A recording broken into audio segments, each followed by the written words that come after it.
Hello again, it's Mr. Pete, your YouTube shop teacher, and I am standing here next to my newly acquired South Bend 9-inch Model C lathe that came clear from Florida. Thank you to John Collins, the wonderful man down there that donated this to my channel for the good of the cause. And in this video, I'd like to show you some of the features. So it's just a walk around examination of the machine, and I will show you the accessories and things that came along with it, also from John. And be sure and watch the video, and I'll put the link up here where I actually load and unload this machine after it came from Florida, and that is over at Lost Creek Machinery. So let's get to work.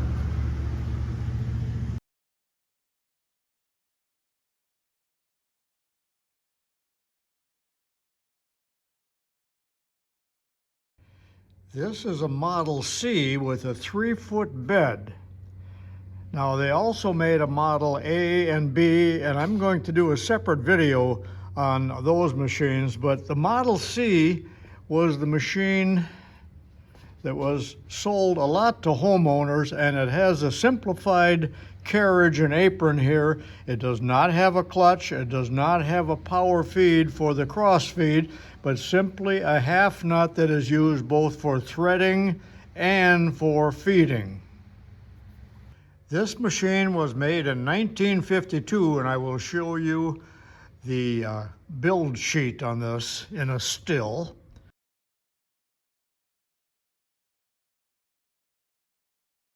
But they were sold without a belt guard. Now the belt guard was an option. I'll show you a picture of that. And if you watch one of my earlier videos where I had a Model A very similar to this, I had a 3-part video where I made a belt guard for it. I do not intend to do that to this one.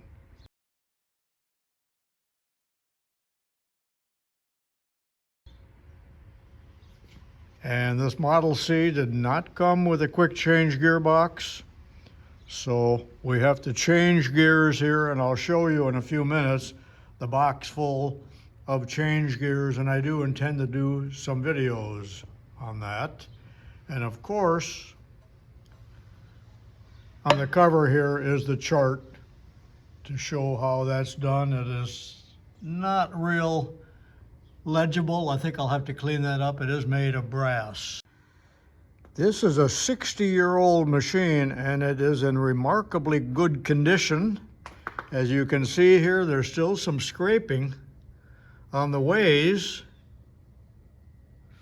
You can't see the scrapings right here, but there is no wear like there was on that other machine that I had, the Model A, where I actually could catch my thumbnail on the ridge that was caused by wear in the spot here where most of the action occurs, and that's where the wear tends to be. Notice that the switch is right here clamped to the bed. Some of the models had it up here, the reversing switch that is.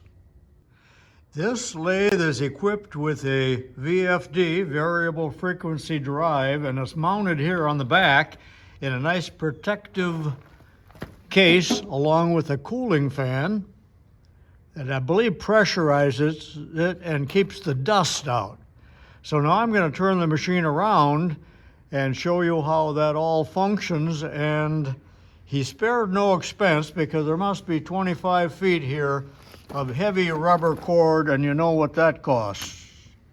This video is being filmed with my new iPhone 13. Let me know about the quality. Also, I'm using natural daylight in the garage to film this, and it seems to be a big asset to these videos to use natural light. But anyway, back here on the front now, this is the control that turns on the power and the VFD. So I have to pull out the emergency switch, push the green button. You might have heard it click. And now I'm able to use the drum switch. And it's extremely quiet. I'm in direct drive here in the middle position. Got to be very careful on a machine like this, no belt guards. But right below the drum switch is the knob here that controls the speed.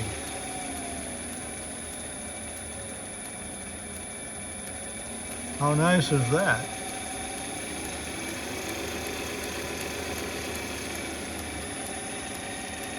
Now I haven't taken my first cut with this, so I do not yet know how well that'll work under heavy feeds.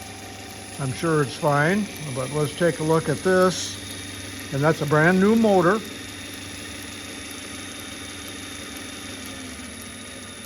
I'll slow it way down.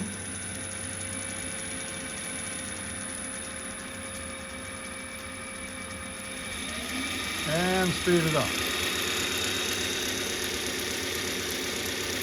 So I think I'm really going to enjoy that.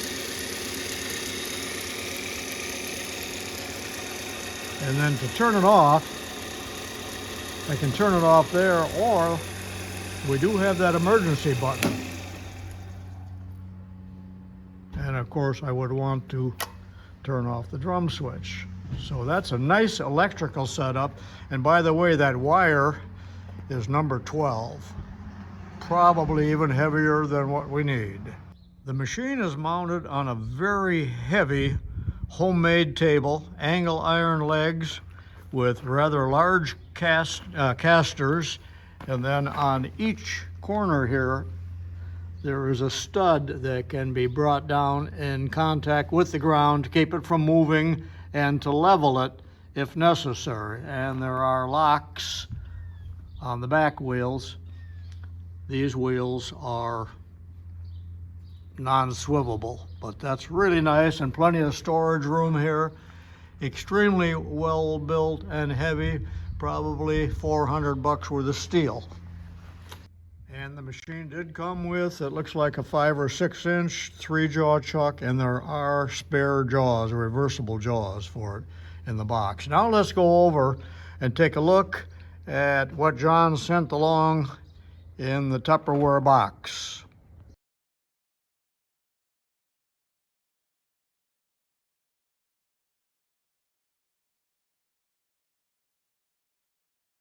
I have no idea why I call that Tupperware. It's Rubbermaid, but in this envelope is a brand new cross slide and compound nut in brass. Never installed. Maybe they aren't even needed. I do not know. There's a dog plate, drive plate, face plate. Looks like about a 5-incher. There's a South Bend drawbar. And another one along with the adapter and the thread protector. Extra jaws, as I just mentioned. I'm not sure why there's an extra one of these, but you never know.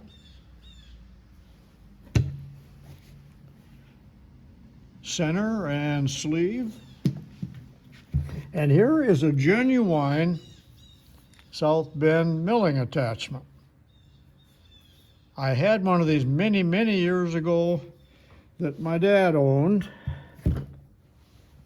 And then in this box, and it's an original South Bend box, but I believe probably a chuck came in that. But in here are the change gears. I'll lay those out and take a picture. And in this box, yet another thread protector, spanner, and there are, and another sleeve or adapter, and there are 6, 7, 8 collets. There's one that I have down in the basement coming. They came in the original, I believe, Bakelite cases, and these are number 3s. Look at how those are packed. That could survive a nuclear blast. I'm going to show you right now the way they pack them nowadays. It'll embarrass you, I think. But in this little box, I did a little inventory. Those are the sizes. I do not know if that constitutes a whole set, but it's certainly what I need in my work. And I think most of these are brand new. Mark South Bend number 3. All right, let's take a look at these change gears.